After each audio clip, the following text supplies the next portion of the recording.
오늘 여러분과 함께 부솔신의 관대함이라는 제목으로 하나님의 말씀 나눕니다. 사랑하는 성도 여러분, 하나님께서 우리에게 원하시는 삶이 있습니다. 그것은 우리가 세상에 살면서 밝고 복되고 아름답고 흠 없이 구김 없이 밝고 아름답게 살아가는 것입니다. 그래서 하나님께서는 에덴 동산을 우리에게 주셨고 우리 예수 그리스도를 보내주셔서 죄 없는 세상에서 살게 하신 줄 믿습니다. 그러나 하나님이 원하시는 것 그 외에 이 세상은 어둡습니다. 이 세상은 악과 더러움이 가득합니다. 그럼에도 불구하고 하나님의 자녀들은 밝기를 하나님께서는 원하십니다. 우리가 빛을 만들지는 못해도 빛을 비추는 거울이 되어야 합니다. 우리 성도들은 하나님의 뜻대로 적극적이고 긍정적으로 그리고 건강하게 살아야 합니다. 지난 주간 여러분 성경 100일 통독을 하신 여러분은 성경을 통해서 접한 두 사람을 기억하실 것입니다. 바로 사울과 다윗이라는 사람입니다. 사무엘상, 사무엘하, 여러분 지난 주간에 통독하신 분은 기억하실 것입니다. 사무엘상, 사무엘하 그러니까 사무엘이 중심인 것 같지요. 근데 그 이야기는 사무엘이 세운 두 왕의 이야기입니다. 사무엘상은 사울의 이야기, 사무엘하는 두 번째 세운 다윗의 이야기가 중심으로 되어 있습니다. 사울과 다윗은 이스라엘의 근대 국가의 초석을 놓은 왕이었기 때문에 굉장히 중요한 위치를 차지하고 있습니다. 그 중에서 사울은 세웠다가 하나님께서 버리셨지만 다윗은 끝까지 하나님께서 사랑하신 자, 성경의 표현대로 하면 하나님 마음에 합한 자 다윗입니다. 하나님이 제일 좋아하셨던 사람 같아요. 왜 그랬을까? 여러분도 일하는 직장이나 여러분들 가정에서 똑같은 자녀지만 마음에 드는 자식이 솔직히 있잖아요. 직장에서 같이 일하다 보면 저 사람은 뺏길 수 없는 사람이다라는 그런 사람들이 있어요. 하나님도 마찬가지셨는데 하나님 마음에 딱 맞는 사람, 합한 사람, 그 사람이 바로 다윗이었습니다. 흠도 있었지만 그 흠을 덮을 만한 그 무언가 있었다고 하는 것이 사무엘하는요, 이 초대 왕의 이야기뿐만 아니라 하나님 마음에 합한 메시아여 예언자의 역할을 감당했고 예수님의 예표였던 다윗을 보게 되는 것입니다. 오늘 여러분에게 주제를 먼저 말씀드립니다. 오늘 다윗이 그 합당한 아름다운 마음을 갖게 된 이유 중에 하나인 바로 관대함에 대한 이야기입니다. 넓은 마음입니다.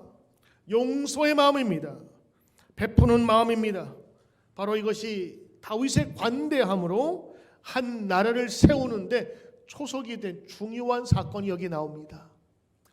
다윗의 사건 중에서 왕이 되기 전 이것보다 중요한 사건이 없을 만큼, 그리고 여기에서 국가의 헌법 같은 것이 나올 정도로 중요한 사건이 바로 오늘 이 사건입니다.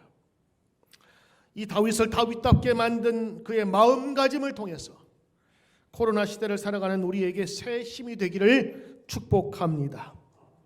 오늘 여러분 말씀 전하기 전에 간단한, 성경을 읽지 못하신 분도 계실지 몰라서 오늘 간단한 소개를 먼저 하자면, 다윗 일행은요 지금 사울의 눈을 피해서 다니다가 시글락이라고 하는 성에 전세를 내서 살게 됩니다. 블레셋 아기스 왕의 보호를 받는 지역이에요. 다윗은 사울의 그 추격하고자 죽이고자 하는 그 힘을 피해서 블레셋에 지금 망명해 있는 겁니다. 더군다나 병사 600명과 그의 가족들이 머물러야 될 곳을 찾았으니 이제는 운신의 폭이 점점 좁아지는 거예요. 옛날에는 몇 명 도망 그러면 금방 튀면 됐는데 이젠 가족까지 있으니 움직이기가 영 힘들었던 겁니다.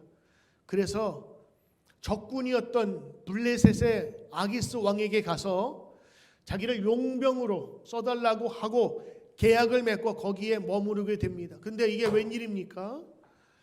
그때에 블레셋에 망명해 있었던 그 적국에 망명해 있었는데 이스라엘과 자기 모국인 이스라엘과 전쟁이 붙은 거예요. 만약 전쟁에 나가서 이 다윗이 이스라엘 백성 한 사람 두 사람만 죽여도 금방 소문이 날 것뿐만 아니라 다윗은 어떻게 돼요? 대역적제가 되는 겁니다. 적국을 이롭게 했어요. 어쨌든 간에 그는 자기의 국민을 죽였기 때문에 왕으로 돌아올 생각을 하지도 못합니다. 근데 참 그때 하나님께서 도우셨는, 그 이스라엘과 블레셋의 싸움 가운데 다윗이 끼어 있잖아요. 근데 하나님께서 아주 지혜롭게 다윗을 전쟁에 끼지 못하게 만들어 버립니다. 블레셋 장군들이 클레임을 건 거예요. 다윗이 우리하고 함께 있다가 우리를 죽일지 모르니까 저 사람 두어서는 안 됩니다. 다윗은 얼마나 기뻤는지, 아유 저도 참석하고 싶은데, 저도 은혜를 갖고 싶은데 하면서 슬쩍 빠졌어요. 그리고 이제 아유 다행이다 하면서 자기가 머무는 가족이 있는 시글락으로 돌아오게 되는데, 아니 기운이 이상해요. 저 멀리서 자기가 살고 있는 동네에 무슨 연기 같은 게 피는 건데, 정상적인 연기가 아니에요. 점점 다가갈수록 그 연기는 커지는데, 자기가 살고 있었던 가족들의 그 보금자리가 성문은 열려있고 다 깨어져서 불타버리고 있는 거예요. 오랜만에 가족으로 돌아왔는데 가족들은 없어졌지, 집은 불탔지. 그때의 장정 600명이 성경에 보니까 울 힘이 없을 정도로 목 놓아 울었다 그랬어요. 다 잃어버린 거죠. 내가 다른 나라 목숨 걸고 칼 들고 창 들고 싸우는 이유가 가족 때문인데 가족이 없어져 버렸어요. 그래서 목 놓아 울었어요. 사람이 희한하죠. 이런 이상한 일을 당하면 이상한 행동들을 하기 시작합니다. 남자들 눈이 돌아가고, 이 적군에 대한 실망감, 그리고 가족을 잃었다는 그 상실감 때문에 칼을 들고 다윗에게 달려갑니다. 당신 때문에 우리 가족들 다 없애졌다고. 그러면서 다윗에게 원망하면서 죽이려고 하자. 오늘 성경, 예전에 그 개역 성경 그렇게 군급해졌다고 다윗이 긴급했다고 하는 겁니다. 그때 하나님께 기도하며 다시 자신을 다시 한번 찾기 시작합니다. 그리고 제사장을 불러서, 지금의 목사님을 불러서 과연 내가 이것을 찾을 수 있는지 기도합시다 하면서 기도하는 가운데 응답을 받습니다. 내가 갈 수 있겠습니까? 내 가족들을 찾을 수 있겠습니까? 하나님 말씀하시죠. 가라, 다시 찾으리라. 그런데 어디로 가라고 얘기는 안 하셔요. 오늘 성경에서 어디 몇 도, 북위 23도에 가면 된다, 이게 정확하게 했으면 좋겠었는데 그 이야기를 듣고 불이 나게 달려가서 지금 쫓아가는데 향방을 알 수가 없어요. 지금 우리로 따지면 얘네들이 저 존스비천에 갔는지, 뉴저지로 넘어갔는지, 아니면 저 서포로 갔는지 알 수가 없는 거예요. 여러분은 어떻게 하겠어요? 옛날 그런 거 있죠. 탁 해가지고 이렇게 갈 수도 없어요 지금. 그러나 아말렉이 살던 동네, 걔들이 활동하던 동네가 있으니까 그쪽으로 무작정 갑니다. 우리는 잘 모르지만 성경학자들에 의해서 보면 이 시글락에서 오늘 나오는 부올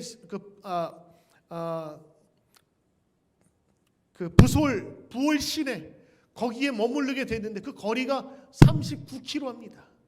그러니까 39km를 자기 가족을 찾겠다는 일념으로 열심히 뛰면서 걸으면서 간 거예요.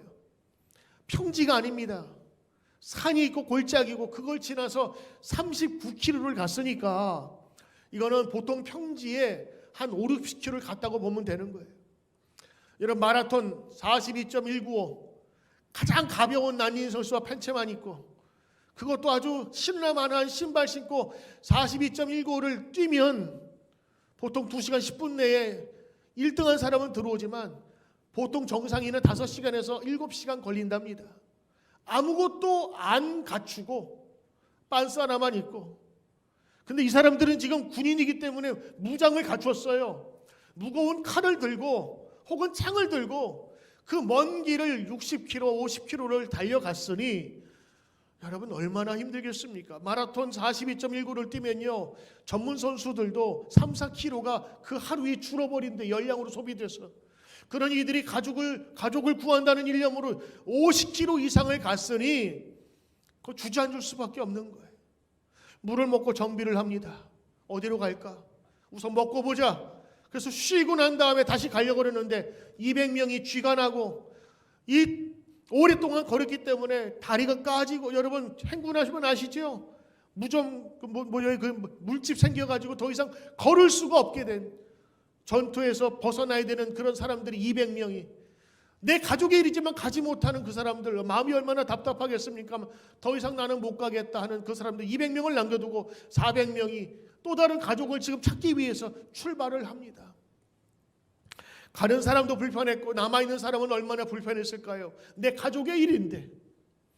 그러면서 그들이 출발을 하다가 굶주려 죽어가는 애굽 소년을 만나서 물을 먹이고 음식을 먹인 후에 자초지종을 듣게 됩니다. 알고 보니 아말렉 그들이 버린 종이었어요. 죽게 되니까 그를 버리고 갔습니다. 그래서 그들을 찾게 되는데, 성경 보니까 그들을 찾고 나서 새벽녘에 찾았어요. 그리고 염탐에 있다가 숨어 있다가 새벽부터 그 다음날 저녁까지 이틀을 꼬박 그들과 전투를 하는데 400명 소년이 낙타타고 도망가는 외에는 다 죽여버렸어요. 얼마나 많았는지 그 땅에 편만했다 그러니까 그 400명이 내려가면서 하나씩 처단을 하고, 이미 그 사람들은 술에 취해서 아주 흥이 나가지고 엎어져 자고 있는 사람들 그대로 다 쳐버리는데, 그거 치는데도 이틀, 새벽부터 저녁까지 꼼짝 아무것도 먹지 못하고 그 일을 다 치르고 나서 다 죽여버렸어요. 가서 보니까 가족들이 다 안전해요. 그리고 그 도둑놈 때거든요. 이성에서 도둑질, 저성에서 도둑질. 그래서 그 모아놓은 것들을 이제는 다 거두기, 양과 소 이런 것들을 다 거둬가지고 이제 다시 돌아오게 되는 것입니다. 오늘 성경 20절에 보니까 얼마나 기분이 좋았던지, 그 승리에 취해서 배고픈 것도 모르면서 그 소떼와 양떼를 몰고 가면서 이렇게 얘기합니다. 이는 다윗의 탈취한 것이라 헤라딩요 하면서 그들이 지금 돌아오고 있는 거예요. 오늘 여러분 이야기를 들으면 여러분 어떻게 생각할지 모르지만 전 여기서 인간의 한 면을 보아요. 문제가 생기면 돌로 칠 것 같이 생각했던 그들, 조금 이기고 승리하니까 이제는 다윗이 탈취한 것이라면서 다윗에게 공을 돌려요. 오늘 여러분 우리 속담에 입에 달면 삼키고 쓰면 뱉는다는 말이 있어요. 그 똑같아요. 동양이나 서양이나 옛날이나 지금이나 인간의 그 성품은, 인간의 교만함은, 인간의 욕심은 변하지 않았어요. 성경은 인간이 누구인지를 이렇게 분명하게 보여주는 이야기를 우리에게 알려주고 있습니다. 그런데 말입니다, 문제는 이제 승리를 창취하고 모든 탈취물들을 이제 노략물로 다 갖고 와서 승리에 취해 있을 바로 그때에 문제의 씨앗이 탄생합니다. 불씨라 그러죠. 보이지 않던 불씨가 숨어 있다가 터지기 시작하는데, 부솔 시내에 남아있던 200명이 있잖아요. 400명은 전쟁을 다 치르고 노략질한 물건을 대고 오는데 200명은 이제 오나 저제 오나 기다리다가 이제 가족들 끝났구나, 어떡하나 슬픔에 잠겨있다가 자기 가족들을 데려오는 모습을 보면서 마중 나가서 벌쩍벌쩍 뛰면서 돌아오는 가족들 다 얼싸안고 기쁨을 가게 됐어요. 근데 그 중에서 눈살을 찌푸리는 몇 사람이 있었는데 그 400명의 승리자 중에서 몇 사람이 이렇게 얘기를 합니다. 너희들은 가족만 데리고 가라. 싸우기는 우리가 싸웠으니까 너희들은 가족만 데리고 가고, 그리고 노력한 것은 손대지 마라, 이렇게 얘기를 합니다. 너희들은 받을 자격, 대가가 없다고 하는 것입니다. 여러분 400명도 거기에 동조했을지 모릅니다. 우리가 노력해온 것들을 나눌 수 없다고 하는 것이지요. 그들의 주장은 이렇습니다. 공은 우리가 세우고 그리고 상은 너희가 가져갈래? 만약 여러분 이러한 여러분이 거느리고 있는 회사나 공동체 내에서 이러한 분위기가 있다면 여러분은 어떻게 하시겠습니까? 여러분이 지금 열심히 평생 동안 이룬 재산을 가지고 자손들이 이 공 세우고 저 공 세우고 내가 더 가져야겠다, 내가 덜 가져야겠다, 이거를 아버지에게, 여러분에게 요구한다면 여러분은 어떻게 말씀하시겠습니까? 주긴 주어야 하는데 안 줄 수도 없고 어떻게 하겠냐고요. 공은 세운 사람에게 주어야 하고, 또 그러자니 몸이 아픈 막내 아들이 걸리고 다윗에게도 똑같은 입장이었습니다. 그들과 함께 이틀 동안을 먹지도 마시지도 않으면서 죽음을 각오하고 싸웠던 400명의 용사와 어쨌든 간에 200명 전선에 참여하지 못하고 거기에 남아서 휴식하고 있던 사람하고는 뭐 차별을 두어야 되지 않겠냐는 말입니까? 오늘 분위기가 싸늘해진 이 공동체에 이들은 우리와 가지 않았으므로 전리품은 나누지 말고 처자만 돌려주자라고 하는 그 주장이 득세가 되기 시작했습니다. 오늘 여러분 이 두 가지 말로서 그들의 말이 정당화되는데, 첫 번째는 이치에 맞아요. 들으면 누구나 다 긍정할 말이에요. 왜? 공을 세운 사람에게 주어야지. 논 사람에게 줄 수 없지 않습니까? 수고한 만큼 얻으라는 원리가 맞지 않습니까? 두 번째, 공평의 원리라고 하는 겁니다. 공평이 뭡니까? 평등하게 그리고 공정하게 모든 일을 처리하는 것입니다. 그렇다면 전쟁에 참여하지 않은 그 사람들은 처자는 데려갈 수 있지만 그들이 얻은 노량물은 가져갈 수 없다는 말이 일리가 있는 거예요. 오늘 이 두 사건, 정말 이 사건을 통해서 다윗은 어떤 판결을 내리는가 여러분 잘 보십시오. 오늘 여러분 이 사람들이 주장하는 것 중에서 아주 그들의 마음을 이야기하는 그런 구절이 있습니다. 22절에 있는 말씀인데, 이 노량물은 우리가 차지한 것이라는 것입니다. 22절에 보니까 악한 자나 불량배들이라 불리는데 그들이 우리와 함께 가지 않았은즉 우리가 도로 찾은 물건, 내가 도로 찾은 물건을 그들에게 주지 않겠다라는 겁니다. 여러분 이 사람들의 주장은 뭐죠? 내가 찾은 물건입니다. 이거 내가 했다는 겁니다. 근데 오늘 이 다윗의 이야기는 좀 다릅니다. 다윗이 여기 좀 머뭇거리거나 고민한 흔적이 별로 없어요. 그들이 이렇게 얘기하면서 막 선동을 하자 다윗이 그들에게 얘기합니다. 형제들이요, 이 물건들은 하나님께서 우리에게 찾게 하신 것이고 이것은 하나님이 우리에게 주신 승리고 이거는 하나님께서 우리에게 회복하게 하신 것이란다. 그러면서 주체가 달라요. 성경에서 말하는 불량자 그리고 비류들은 우리가 찾은 것이라고 했고요, 다윗은 주저없이 형제들아 여호와께서 우리를 보호하셨고 여호와께서 군대를 우리의 손에 맡기셨느니라, 그 주체가 하나님이셨어요. 다윗은 그렇게 살았던 것 같습니다. 조금 전까지만 해도 다윗이 탈취한 것이라고 춤을 추었던 그들이 결국엔 속내를 드러내죠. 이거 우리가 찾은 거야. 그래서 자기의 주장을 할 수가 있었던 것입니다. 니들은 여기에서 빠지라고 하는 것입니다. 사실 여러분 며칠 전만 해도 그들은 함께했던 전우였습니다. 시글락에서 같이 먹고 살던 공동체였어요. 블레셋 군대에 있을 때는요 죽기를 각오하고 싸웠었던 동지였습니다. 그런데 부솔 개울에서 도저히 더 이상 물집으로 인해서 걸을 수 없던 상태에서 이 전투 불가된 그 병사들을 이제는 뭐라고 불러요? 너희들 우리에 들어올 수 없다, 선을 그어버립니다. 사실 여러분 오늘 이 설교를 여러분 들으시고 주석이나 다른 설교, 다른 목사님 하는 설교를 좀 들어보십시오. 근데 여러분 이 설교 잘 들어야 됩니다. 이 설교 잘못 해석하면요 이상하게 흐를 수 있어요. 왠지 아십니까? 여기서 말하는 공평이라는 단어 있죠. 다른 설교들 보면 그렇게 써 있어요. 공평의 원리다. 그러나 여러분 정확하게 들으세요. 이건 공평의 원리가 아니에요. 이거는요 공정의 원리도 아니에요. 이거는 여기 하나님과 인간의 욕심의 대결의 구도로 보셔야 되는 겁니다. 바울이 무조건 주질 않았어요. 왜?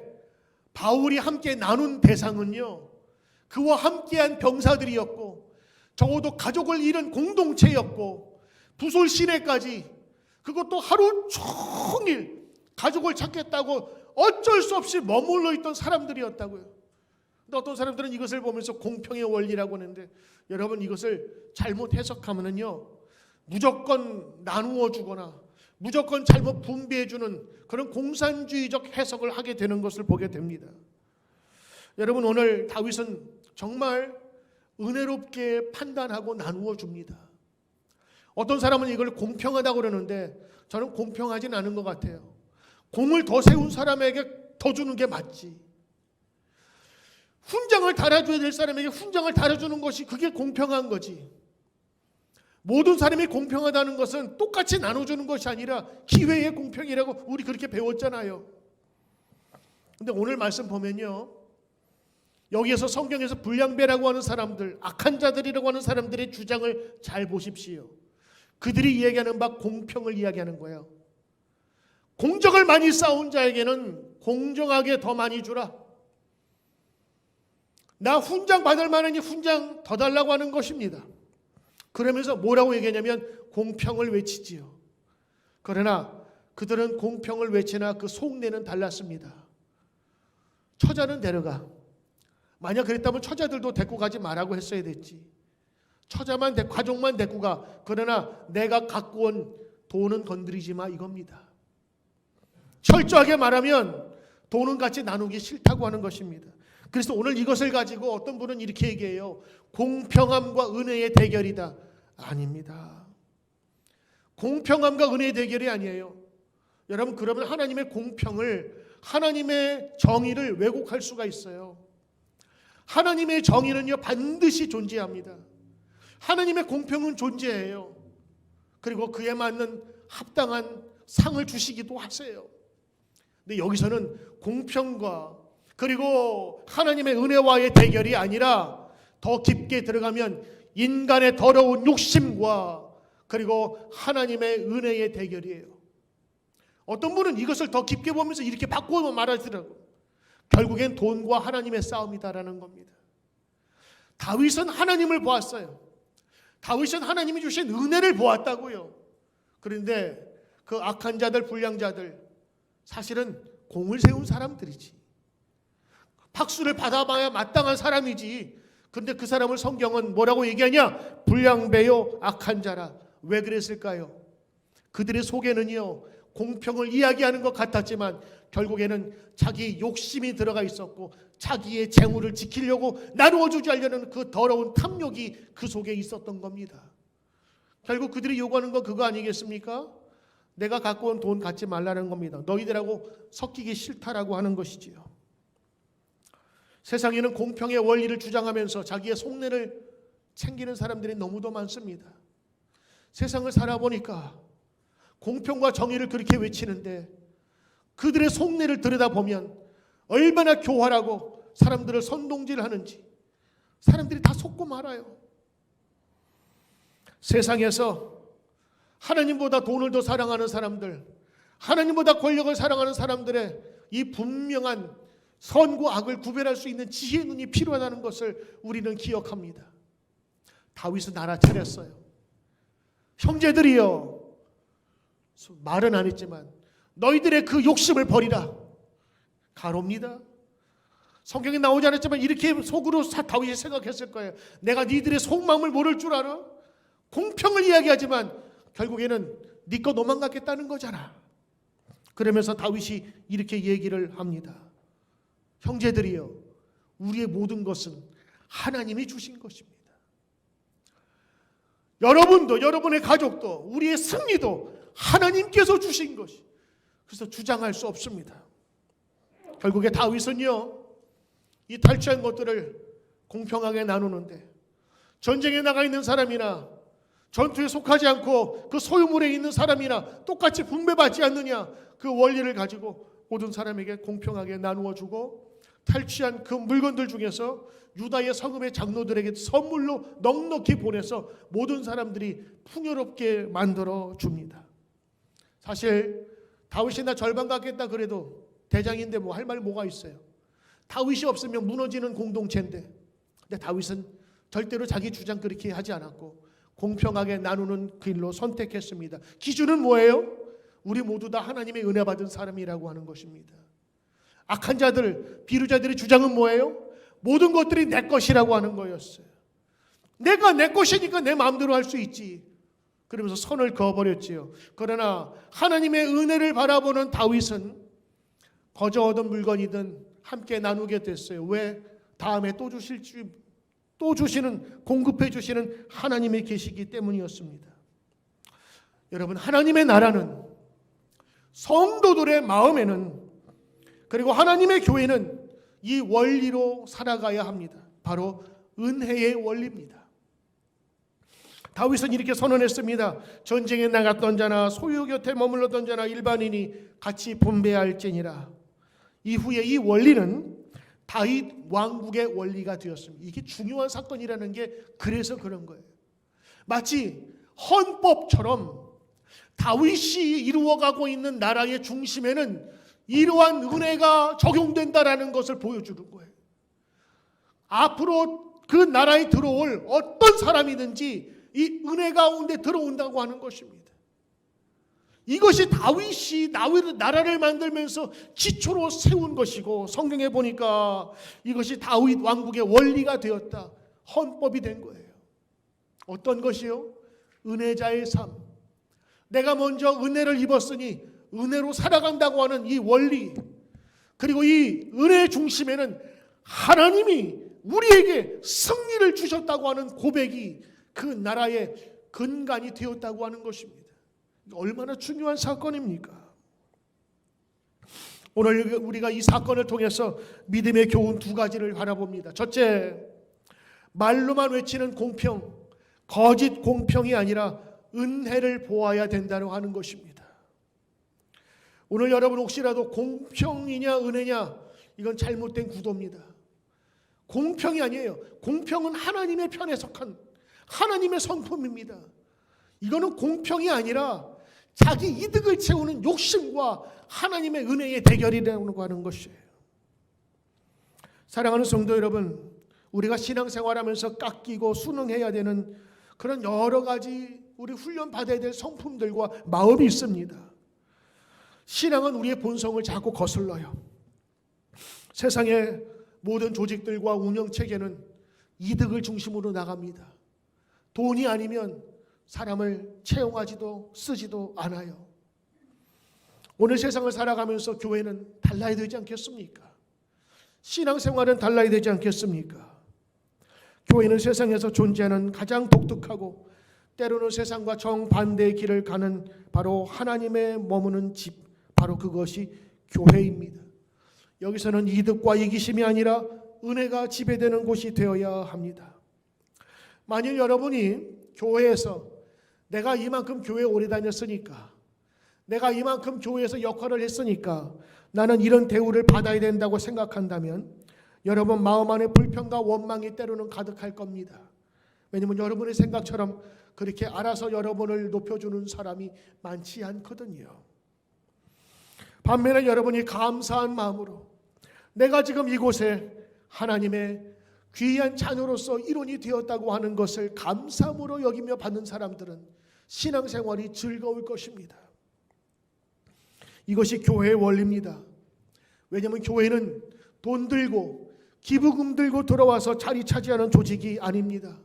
교회는 예수님의 피로써 값없이 의롭다함을 받고 오직 하나님의 은혜로 가입되는 조직이기 때문에 그렇습니다. 두 번째, 오늘 말씀을 통해서 배우는 교훈입니다. 그거는 관대한 나눔은 공동체를 풍성하게 한다는 것입니다. 나눔은 공동체를 더욱더 풍성하게 한다는 겁니다. 하나를 나누면 하나가 될 것 같지만 하나를 나누면 열이 되는 비결이 나눔에 있어요. 여러분, 우리 유성재 선교사님이라고 우리 교회에서 후원하는 과테말라 선교사님이 계십니다. 그 선교사님을 파송한 데가 다일 공동체, 한국에 그 최일도 목사님이 만든 다일 공동체, 어려운 사람들 밥 주고 또 병원에서 치료할 수 있도록 하는 그 공동체 굉장히 커졌습니다. 다일, 다양성 중에 일치를 라는 목적으로 이름이 된 거예요. 근데 그 다일 공동체의 원래 이름이 뭐냐? 바퍼 공동체예요.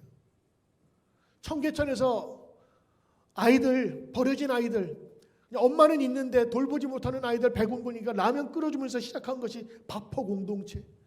그러면서 후원 받아가지고 밥 진짜로 끓여가지고 후원자들이 와가지고 밥 나눠주고 불황자들에게 어려움을 해석해주고 치료해주고, 이게 지금 엄청나게 커져버린 거예요. 그 시작은 뭔지 아세요? 배고픈 자에게 밥 퍼주는 거예요. 나눠주는 거. 우리 교회도 보면요, 잘 나눠주는 사람이 있어요. 음식 해가지고 잘 불러가지고 잘 먹여주고 싶은 사람이 있어요. 그 사람은 그 사람도 복받고 자녀들도 잘 될 거예요. 왜? 얻어먹은 사람이 그 사람 욕하겠어요? 얻어먹은 사람이 그 사람 해코지 하겠냐고. 나눠주고 베풀어주면요, 그것이 자기에게 다 돌아올 뿐만 아니라 그것이 공동체에 큰 역할을 하기도 해요. 여러분, 다윗의 이 통치 원리는 나눔입니다. 베품입니다. 넉넉한 은혜와 넉넉한 이 충만함이 여러분에게도 있기를 저는 늘 기도해요. 새벽에 여러분 가정을 위해서 가정을 생각하며 기도할 때마다 하나님 이 가정에 물질을 더 내려주세요. 하나님 이 가정에 더욱더 축복을 내려주셔서 저들이 나누고 베풀어도 모자람이 없도록 축복해 주세요. 나눔이 축복임을 알게 해주세요. 안 쓰고 가두는 것이 아니라 베풀 때에 돌아온다는 것을 알게 해주십시오. 우리가 작년에 우리가 그 코로나로 어려울 때 우리 교회에서 한 2만 5천 불의 나눔 헌금을 우리가 거두어서 어려운 사람들에게 나누어 줬습니다. 그때에 시드머니가 된 것이 어느 한 성도님이 5천 불을 헌금을 했어요. 어려운 사람에게 나누어 주길 원합니다. 사실 저도 교회가 어려우니까 생각을 못했는데 그 헌금을 받고 나서 제가 부끄러워지더라고요. 그래서 교인들한테 솔직한 말씀을 듣고 같이 헌금에 동참하기로 이야기를 했더니 나중에 그 5천 불의 시드머니가 2만 5천 불로 커졌어요. 그래서 그걸 가지고 어려운 사람에게 우리가 교회 다니는 사람, 우리 교회 혹은 우리 교회 밖에 있는 사람들에게, 그리고 어려운 목회자들에게 다 나누어 주었습니다. 우리 교회 한 10분의 1 되는 그런 많은 양입니다. 그러면서 우리 교회가 참 은혜 받은 것 같아요. 어려운 중에도 많은 성도님들이 헌금해 주셔서 그것을 그렇게 해줄 수가 있었던 거예요. 나누고 베풀고 그리고 섬길 수 있는 교회. 여러분의 가정이 된다면 얼마나 축복이겠어요. 여러분 자녀를 위해서 그렇게 기도하세요. 하나님, 사랑하는 우리 아들이, 사랑하는 우리 딸이 나누고 베풀어도 모자르지 않도록 저들의 삶을 축복해 주세요. 나누고 베푸는 삶, 다른 사람에게 존경받게 될 것이고 인정받게 될 것인데 저들이 그렇게 나누어도 모자람이 없도록 남아도록 하나님 축복해 주세요. 여러분, 그렇습니다. 교회와 우리의 믿음의 삶은요, 공을 세우는, 그래서 공을 세워서 서열을 만드는 조직이 아니에요. 오히려 교회는 더 많은 공을 세우고 더 많은 노력과 더 많은 헌신을 해도 더 무릎 꿇고 다가서는 그런 존재입니다. 예수님께서 보여주셨죠. 선생님이라 부르는 그 예수님이 겉옷을 벗으시고 제자들의 더러운 발을 씻겼다. 이건 놀라운 충격적인 사건입니다. 근데 사실은 충격적인 것이 아니라 그것이 예수님의 삶이었고 크리스천과 교회 공동체의 삶이라는 것입니다. 세상적인 가치관이라면 공을 많이 들인 사람, 그리고 공을 세운 사람들이 인정받는 세상입니다. 그런데 오늘 성경은 그들을 뭐라고 불러요? 악한 자라 불량배라. 공을 세워서 나쁜 게 아니에요. 공을 세운 다음에 그 공을 가로채려고 했던 겁니다. 공평이라는 이름으로 니들은 오지마, 선 긋고 이 공은 나만 가질 거야 했던 그 욕심과 이기심을 성경은 불량배라고 했던 것이고, 다윗은 그들을 두둔하지 않고 형제들이요 하면서 다독이면서 그들을 마음을 돌리게 합니다. 왜냐? 다윗의 입장에서 보면 너희들도 국류를 받고 은혜 받은 자이기 때문에 그렇다는 하는 거예요. 불과 3년 전, 4년 전 그들은 어떤 사람이었어요?